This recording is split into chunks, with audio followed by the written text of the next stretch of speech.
Agora,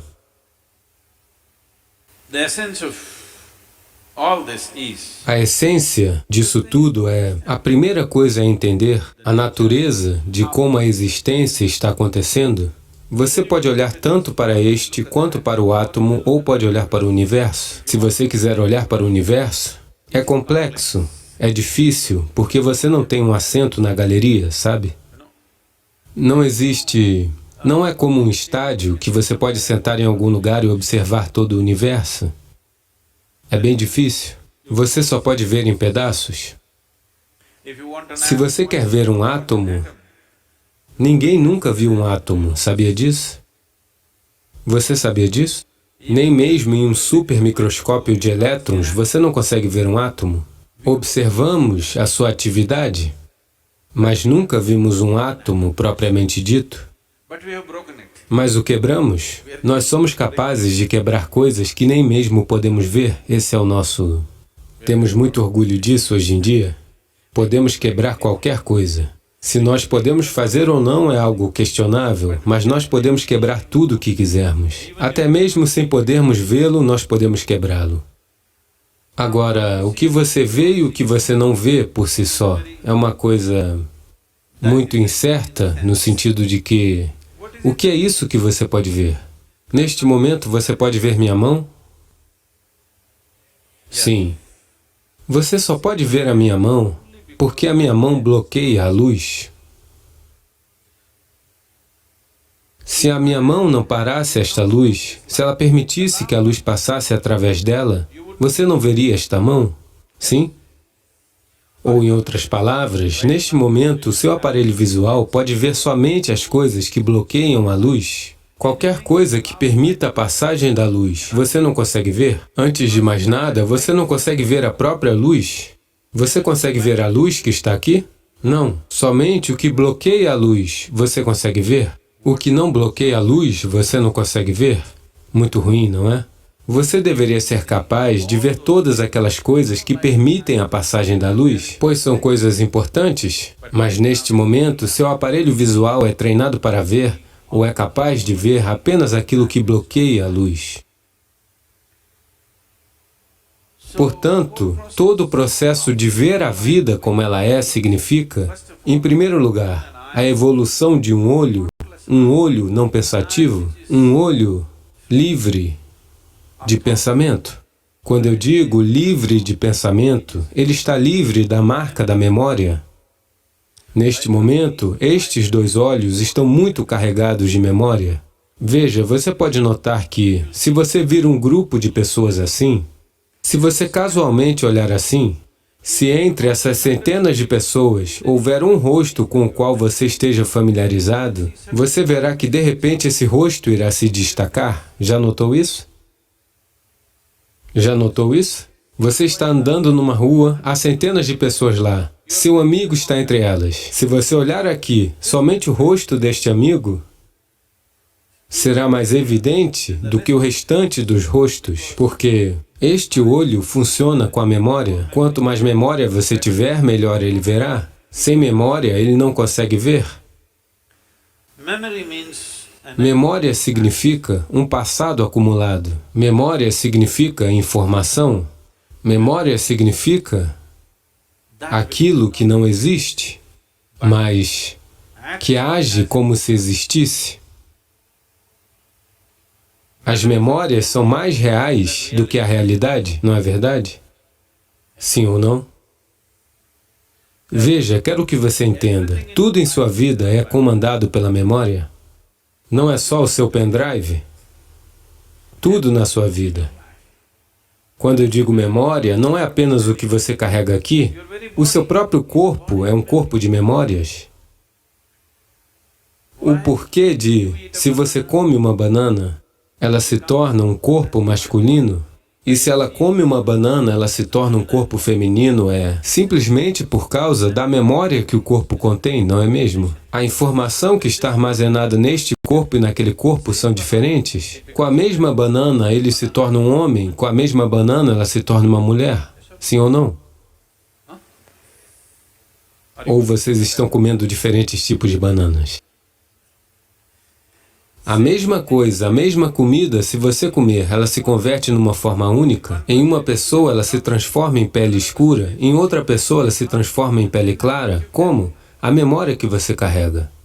Você se lembra do seu tataravô? Você não lembra? Mas o nariz dele está posicionado bem na sua cara. O seu corpo se lembra, não é mesmo? Você talvez não tenha nenhuma ideia de quem ele foi, mas o seu corpo se lembra ainda hoje. Como seus antepassados eram 1 milhão de anos atrás, ele ainda se lembra, não é mesmo? Então o que você chama de meu corpo é apenas um corpo de memória? E os olhos estão carregados de memória. Um olho que está carregado de memória, um olho que está corrompido pela memória, não consegue ver nada da forma que realmente é. Ele só verá as coisas como lhe for conveniente, pois o software está funcionando a partir de dentro. Ele não permitirá que você veja nada como realmente é. Isto é o que, tradicionalmente, chamamos de karma. Está em seu corpo, está em suas energias, está lá na maneira como suas reações químicas acontecem, está em seu cérebro, na sua mente, está em todas as coisas. Na própria energia física que você carrega existe memória, porque você verá que as energias de cada pessoa se comportam diferentemente umas das outras, simplesmente por causa do tipo de memória que elas carregam. Se você quiser se livrar disso, será um longo processo, e se você se livrar disso, o desmantelamento da personalidade e do corpo vão acontecer. Portanto, outra maneira é criar uma distância dela. Simplesmente mantê-la um pouco afastada. Quando você quiser brincar com ela, você brinca com ela. Quando você quiser desligá-la, você deve ser capaz de desligá-la. Portanto, para isso, é necessária uma visão exterior.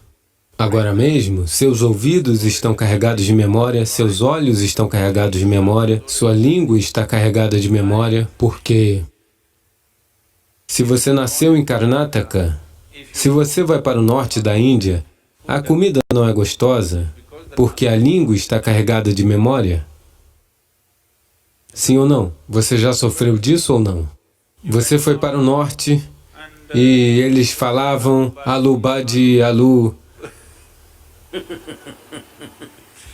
moter, alu palak, alu parota, alu. Era o que eles falavam? Você não aguentou ficar lá?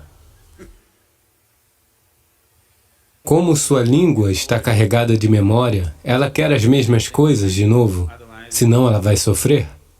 Portanto, estar carregado de memória significa que um casulo do passado está te prendendo. Isso não permitirá que você nem mesmo se mova para o presente. Um casulo do passado lhe segura e você permite que ele faça isso. Porque você se sente seguro, ele cria um casulo.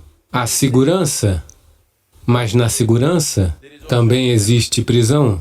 Você estará realmente seguro se o trancarmos em um cofre, não é mesmo? Mas o problema é que você não pode sair. Esse é todo o problema. As paredes que você constrói como autoproteção também se tornam paredes de autoaprisionamento. Essa é a natureza da vida. Se você se tranca por dentro ou por fora, é a mesma coisa. Caso você não abra a porta, se alguém o trancou por fora ou se você se trancou por dentro, não há diferença. De qualquer forma, você está preso, não é mesmo? Pelo menos se alguém te trancou do lado de fora, você pode ao menos reclamar e gritar. Se você se trancou por dentro, você só pode ficar deprimido. Não pode nem mesmo gritar. Com quem você vai gritar? Portanto, esse processo para o qual estamos olhando é que a memória deixe impressões por si só em todos os níveis, até o nível elementar. Dos 5 elementos que funcionam aqui, bem a partir daqui, o trabalho da memória começa. Então, quando pronunciamos a palavra karma, não é uma simples fórmula, ou não é como, sabe, as pessoas andam falando a teoria do karma. Nós não estamos falando sobre nenhuma teoria, nós estamos nos referindo a uma certa realidade. Karma significa memória, ação e memória. Uma ação do passado só existe em forma de memória, não é verdade? Sim? A memória não é apenas o que você carrega aqui. Cada célula do corpo carrega a sua própria memória. O motivo pelo qual um átomo se comporta diferentemente de outro átomo, embora ele tenha os mesmos ingredientes, é porque ele tem uma memória. Um átomo de hidrogênio tem um tipo de memória, um átomo de oxigênio tem outro tipo de memória. A não ser que você os misture, eles vão continuar a se comportar dessa maneira. Isso está em um círculo pequeno. Você está em um círculo um pouco maior, o universo está em um círculo muito maior, mas a mesma memória governa tudo isso. Então, quando nós falamos karma, nós não estamos falando de algum conceito ou de alguma filosofia. Nos referimos a uma certa realidade que está encontrando manifestação em quem você é. O próprio formato do seu corpo é por causa da memória. Se uma ave come uma manga, ela se torna uma ave. Se uma minhoca come uma manga, ela se torna uma minhoca. Se você come uma manga, você se torna um ser humano. A mesma manga, quantas coisas ela está fazendo, dependendo dos tipos de memórias que carrega, não é? O que você chama de semente? Se você planta a mesma semente, se você planta uma semente no mesmo solo, aqui você planta uma mangueira, ali você planta uma macieira, no mesmo solo. Esta só vai produzir maçãs, aquela só vai produzir mangas. Eu sei que há uma foto de jornal onde, sabe, uma jaca se transformou em banana. Isso é diferente? Sim, você viu isso? Vocês são todos de Bangalore ou Devanali? Não? Vocês não viram isso? Um monte de bananas saiu de uma jaca por alguma razão? Isso é uma aberração? E isso aconteceu por causa de alguma hibridação? Não sabemos quem fez a mistura? Mas, essencialmente, se você, no mesmo solo, se você plantar uma semente de maçã e uma semente de manga, aquela só produzirá maçãs, esta só produzirá mangas, porque a semente é uma certa quantidade de memória, não é? Quer seja a semente de uma planta, ou a semente de seu pai que entrou no ventre de sua mãe, é apenas memória e memória e memória, não é verdade? Isso é karma, e isso vem lá de trás. Até o nível elementar, tudo é memória. Somente o elemento puro está livre de memória. Então a ideia, quando começamos, nós começamos com o Bhutesha, porque essa é a coisa mais importante, que ele dominou os elementos, é por isso que nós o reverenciamos. Porque ele dominou os elementos? Ele tem um olho que não tem memória, um olho sem marcas, que vê tudo do jeito que é. Portanto, yoga essencialmente significa desenvolver um olho que não está contaminado pela memória, que simplesmente vê. Ele não vê as coisas da maneira como sua memória a perverte. Ele simplesmente vê tudo do jeito que é. Esse olho verá aquelas coisas que não param a luz. Neste momento, estes dois olhos só conseguem ver o que para a luz. Se você começar a ver algo que não para a luz, isso significa que outra dimensão do olho está começando a funcionar.